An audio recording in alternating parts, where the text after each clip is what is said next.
Let's Talk Family Enterprise explores global ideas, concepts, and models that help family enterprise advisors better serve their family clients. Brought to you by Family Enterprise Canada. All views, information, and opinions expressed during this podcast are solely those of the individuals involved and do not necessarily represent those of Family Enterprise Canada. Hi, I'm Jody Butts, a partner at Watson Board Advisors. At Watson, we work with family businesses across the country to help their boards lead with clarity and confidence. Right now, we're inviting family businesses to participate in a national survey on private company director compensation. We're running this survey in partnership with our friends at Compensation Governance Partners. Why are we doing this? Well, if you've ever tried to benchmark director pay in a private company, you'll know it's because this data doesn't exist anywhere else, and it should. Family businesses have unique needs. Your governance, your compensation, your context, it all looks different than, for example, in public companies. But your need for reliable, high-quality comparison data to make decisions that serve your organization and your values are no less critical. So if you're a family enterprise with a board, whether formal or informal, please take 15 minutes to share your practices with us. You'll get early access to a snapshot of the results, and you'll help raise the standard for everyone. You can find the survey link in the show notes. Thanks so much for contributing and for helping build something better. All right, hello and welcome to another episode of the Let's Talk Family Enterprise podcast. My name is Steve Legler and it's good to be with you again. And this is the second time we're doing it with video. And this is the first time we're actually recording something together with our guest. And our guest today is Cindy Radu. Hello, this is a lot of fun. I'm looking forward to having a conversation with Steve. Okay, and we are doing this at the Family Enterprise Canada Symposium in Halifax. And Cindy just completed a wonderful breakout session about stop Frankensteining it. And so that's what we figured we'd just kind of do a recap of it. So the people who were in the room will have something to go back to, and the people who weren't in the room will get at least some idea of some of the great content that happens at Symposium, and hopefully we'll see you next year in Vancouver. So, Cindy, we started the presentation with the distinction between Frankenstein and Frankenstein's monster. Can you kind of fill the people in on why the important distinction? Right. So this actually, for me, I was one of these people who always thought that Frankenstein actually was the image that we always think of when we think of Frankenstein. The monster, which is essentially the monster. So, in the scenario and in the case study that we were looking at today, we were distinguishing clearly between Frankenstein as the monster and Frank, whose middle initial is N, last name Stein, who is actually the creator of the monster. Now, in classic Frankenstein, of course, the creator of the monster was very intentional about creating the monster, but in our, and we'll probably get into this in our conversation today, but really that Frankenstein role is the father in our example, and he has unintentionally created a monster. Right, so it's about the fact that despite the good intentions of the person and their advisors, that they envision that they're creating, I think you had a slide there of the statue of David, and he's imagining he's creating this, but really what he's created is what we commonly think of as Frankenstein. Yeah, it's exactly it. So this great thought bubble of this nice gentleman who owns a business, and he thinks he's created, he's got this little thought bubble of Michelangelo's David, and then over his other shoulder is lurking the head of the monster that we think of with Frankenstein. Okay. And you say that a lot of these scenarios, which are pretty common, happen because there's a disconnect between the family and the advisors. Can you just give us a little bit more on how that disconnect happens? Right. So, I mean, my background, I've covered a lot of these the different disciplines. So if you think about where you would typically go with starting some of these conversations, you might go, for example, to your tax accountant, or you might go to a trust lawyer or a wills lawyer, and so you're working with all these individual advisors, but they're working in their specialty. They're really deep and they're specialized, and those are very much silos that they tend to work in. And we talked about sort of, I'm sure we'll come back to this, but this idea of working more collaboratively with across these different silos. So whatever your entry point is, might be, for example, insurance. Somebody might say you need an insurance to fund your tax liability. So you start going down that path. So whatever the entry point is, we tend to do that particular project in isolation without coming way back, way up high and saying, okay, what's the big picture here? What is our big goal? What is our goal as a family? So it sounds like what you're saying is that there's a lot of parts that go into creating the monster, but that they're created in isolation so they don't actually go together well. Exactly, and that was that fun image that we pulled together, so yeah. Okay, and so it's a silo problem, and you talked a lot about the difference between cooperation, which everyone seems to be cooperative, and collaboration. And so like what's the missing part to get us from everyone wants to be cooperative? People say they're collaborative, but they don't really know what it is. Right. So, I mean, a really good question, and I think this is something that's really evolving, is shifting this lens from cooperation to collaboration. So for me, cooperation tends to look a bit more like a handoff. It's like, okay, I'm done. Like, I know, okay, I'm finished. Now you need to go to the lawyer. You need to finish the tax plan. Now we need to get the lawyer to draft the shareholders agreement or the trust deed or whatever that particular thing is. So we're, we have this very different approach to, like if we come at it with a collaborative mindset, for example, we would be starting very differently. We would be having the bigger picture conversations that a lot of FEAs are having with their clients.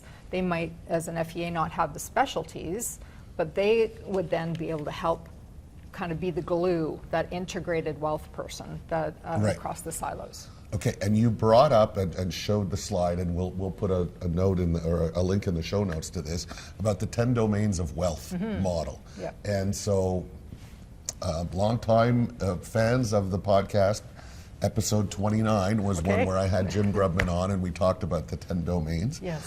And so you talked about that, and so just give us a little view of what the 10 domains, what they generally are, and why it's so important to consider all of them. Right. So there's basically two hemispheres, I guess. There's cultivation of family capital, and there's wealth creation and stewardship, I think is what the other sphere is named.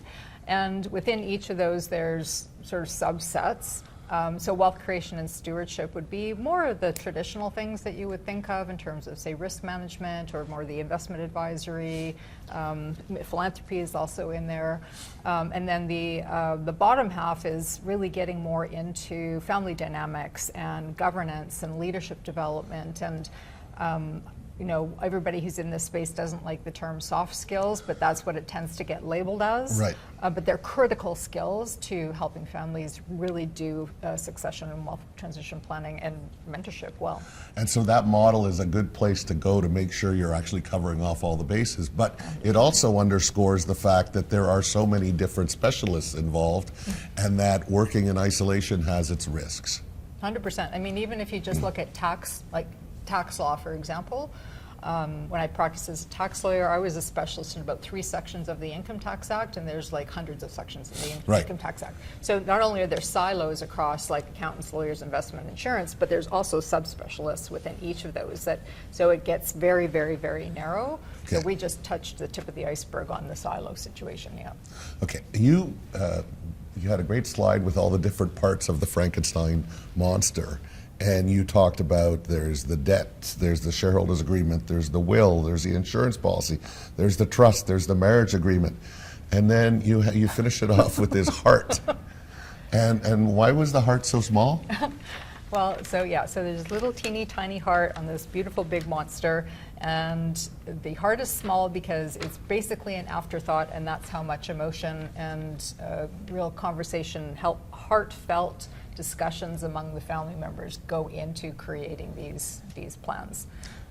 Okay, is it fair to say then that the people who come from the more technical domains have typically been the ones who take the lead on all of this, and that's how families end up with all these disparate parts, but that the specialists on the bottom half of the 10 domains that are more in the family dynamics will have more of those conversations that will look at the holistic picture better? Yeah, I think that's fair. And but what I'm really excited about is this new concept of this integrated wealth advisor. Okay. And so that's somebody who really can bring both hemispheres of that 10 domains model together.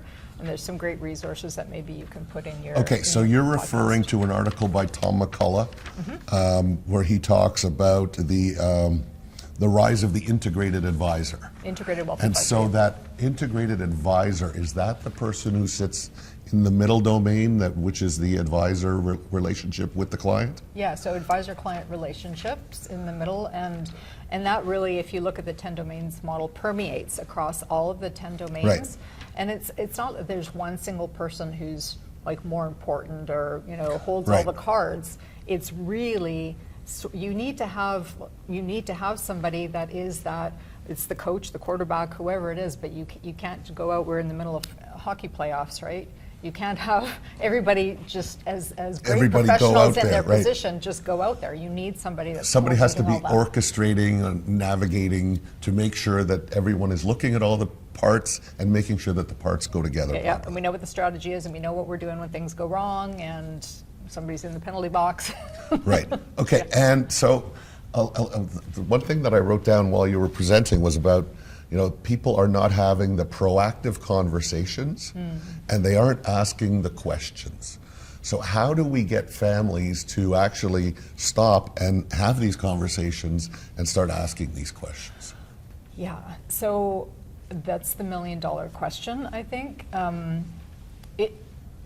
We're at the FEC conference, and it's fantastic. We've got advisors and we've got family members here, right? So building awareness is really key.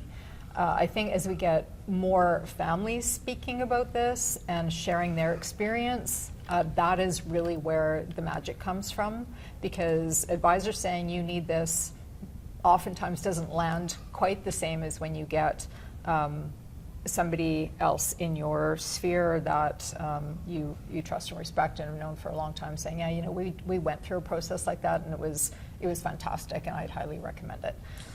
So having families hear from other families who've been through it.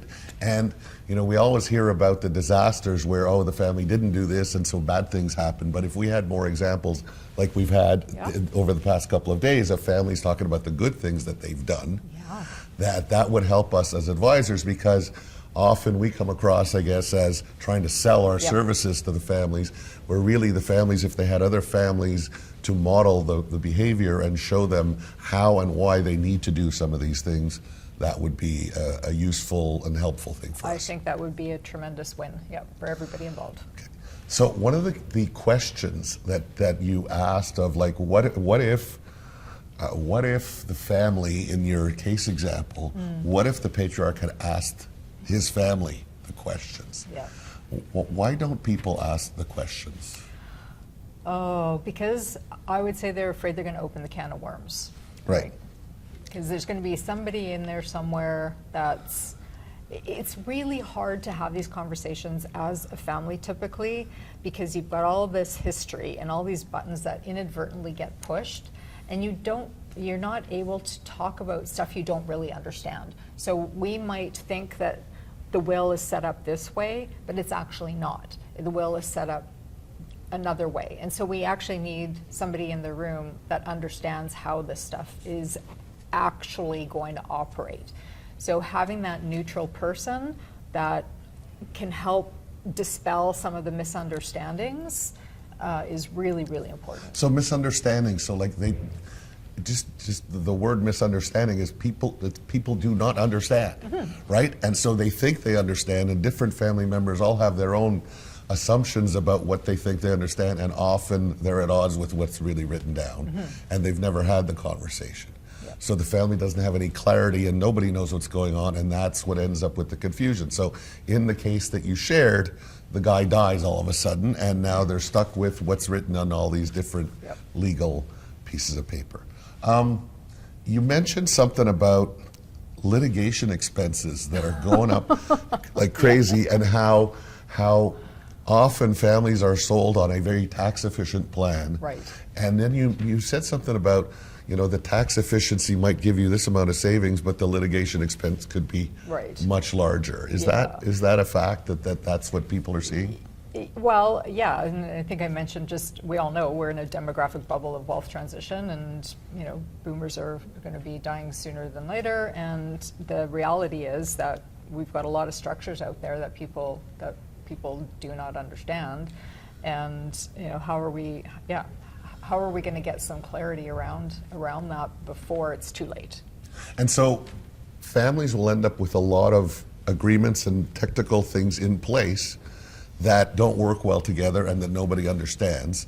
And so then your question that you asked during our case discussion earlier was like, what could go wrong? Right. And then as you went around all the tables after we did our little table discussions, we had this laundry list of all these things that could go wrong. Do people not realize that all these things are possible, or they just don't want to think about them? Well, I guess that's two-pronged. Do the advisors not realize it, and do the family members not realize it? So advisors should realize it, but again, we could, for whatever reason, continue to work in isolation. We work, as we've said, cooperatively for the most part, but you'll get down to your specific project that you're working on, and nobody's taken that, big, from the airplane lens on this. Family members, for sure, do not understand their structures. I've never met a family that's understood their structures, even when there's people in the family that have some kind of technical training. Why don't they understand them? Because they've probably never seen the whole thing together, right? Right. They'll maybe have seen a will, or they'll oh no, we actually redid the will. That was an old will, right? Or though we had to redo the trust because it hit a 21-year rule, and we've redone all this, and so. This isn't a one and done sort of thing, right? We need to be on top of changes that are natural and normal in the world that we live in, which is tax laws change, family law changes. And families change, and people die, and people get married, and people get divorced. You mentioned the Wealth 3.0 model, which is where the 10 domains is part of that as well. And so there was an episode number 50, which was the other one, which has video that I did with the three authors of that. So I want to refer people back to that as well.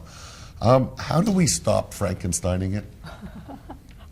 Well, I think conferences like this are really key, right? That we're spreading the word, that we're saying, this is really important that we have these conversations with families. But I think the Stop Frankensteining It is taking it to the next level.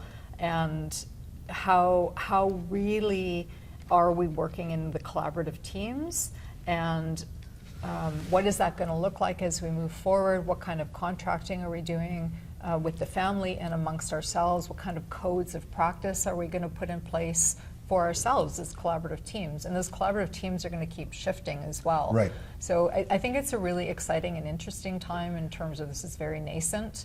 And exciting, and we'll be creating it, I think, in the weeks, years, months, days. I think ahead. it's already evolving. From when I did that episode with Dennis, Jim, and Kristen, that was, we've already seen some evolution, and they're now working on what they've learned and what's evolved since then. So, one of the things that you noted in your How Do We Stop Frankenstein is know what the documents say, and so. How do you get people who created these documents in good faith with good advisors who think everything is fine to actually go and open that up? Or is it just give me the documents and let me review them? I think that's how you work. Yeah, well, again, because I have a legal background, I'm not practicing for the Law Society, but I don't draft documents anymore. Right. But when I read these documents, I'm like, if I don't understand it, guaranteed the family doesn't understand it. Or somebody in the family isn't going to understand it. So I come at it with a fresh lens, and a lot of these documents were put in place years, maybe decades even before, and circumstances have changed in the family for sure. Sometimes the laws have changed, and it might be like there's big gaps, or even little tiny gaps that can turn, it's like the pebble in the shoe, can turn into something quite painful. Okay, so we want to move from silos to collaboration. And one of the things you mentioned was making sure we have all the advisors on board. And do we have the right advisors? And I think sometimes we run into families who have advisors that have been with the family for a long time, but the family's circumstances may have outgrown that advisor. So what do we do in situations like that? Yeah, I mean, that's a pretty delicate conversation to have. I'm certainly not in a position to say you need to get rid of your advisor. Right. I mean, there's history there. Those are important relationships. There's confidence, and so from my perspective, what I do, and what I would like people to do with me if I was in that position. Right. Is to contact those advisors and say, you know, I've been talking to this family and they're interested in having some different conversations. Just so you know, I don't do any of the type of work that you do, and I would like to make sure that you're part of these conversations so we can do the right thing for the family. One of the questions you asked in your presentation was, what if they had been asked about the other family members? So before the guy died, if he had the conversation and asked his family, and so we went around and did discussions at our tables, and there was some really interesting things that came out of that. And one of them was, if you'd asked, you would learn something. And so, like, how, I mean, but it sounds so obvious, but that was one of the ones that struck me. And the other thing that I noted was, well, if you started to ask them, they would ask you a question and you'd say, well, I don't know, let's go see what the will says, or let's go see what the document. So it would force you to actually have to go and look at what's there. And then invariably, you'd probably find out that something is not the way you thought it was, or that as you explain it to the rest of the family, they would say, well, why is it like that? Yeah. So I guess that's like an invitation to just open things up and have the conversations and ask the questions. Yeah, for sure. I think, again, the only caution there is if you have, you know, lay people, in other words, people who aren't specialized in the language of the will or, you know, whatever documents you're looking at, trying to read these things, these are rarely front to back documents. It's not like you're reading a book, right? So, and some of these wills can be very, very complicated. And I've actually done like Cole's notes for some families where it's like a literal grid of what it says in legal, what that means in plain English, what the clause number is, what you have to cross-reference, so that you can read the documents and understand it, because you don't just pick up a will and go, oh, I've read it. Yeah, right. So you actually need to have some kind of knowledge and skill and training to be able to read a will properly and understand what it says, and then explain it to people. Yes. Yeah. And that isn't necessarily done as much as it should be, or as often, or as regularly. Correct. Yeah. And so you're advocating for families to have regular meetings as well, where facilitated family meetings where they can talk about these subjects. Yeah, 100%. So typically when the wills are done, mom and dad are involved, right? And often, historically, still demographically, it's the father. I've sat in meetings where the wills have been discussed, and the husband has said, well, you know, you don't need to worry about it, to the wife. It's all taken care of. Right. And she's like, no, I need to understand how this works. And it's very interesting watching those dynamics. And I mean, you know me well enough to know that I'm not shy about saying, yeah, she has a good point, we need to actually bring her up to speed. And then that's just mom and dad, right? Now we need to bring the people who are going to be impacted by these wills, i.e. the rising generations, or charities, right? If there's philanthropic gifts in the wills as well. The way that wills are sometimes put together is like, oh, everyone treat them all equally. And we had somebody brought that up today about how, you know, equitable versus equal is not the same thing, but there's a conversation that needs to be had to understand what is equitable for this family. Yeah. One of the things I wrote down was, where do we want to go as a family? The family has to ask themselves that question. And you noted that family is going to be different from the family you're going to see tomorrow and the one that you saw yesterday. Can you just share a little bit more about that?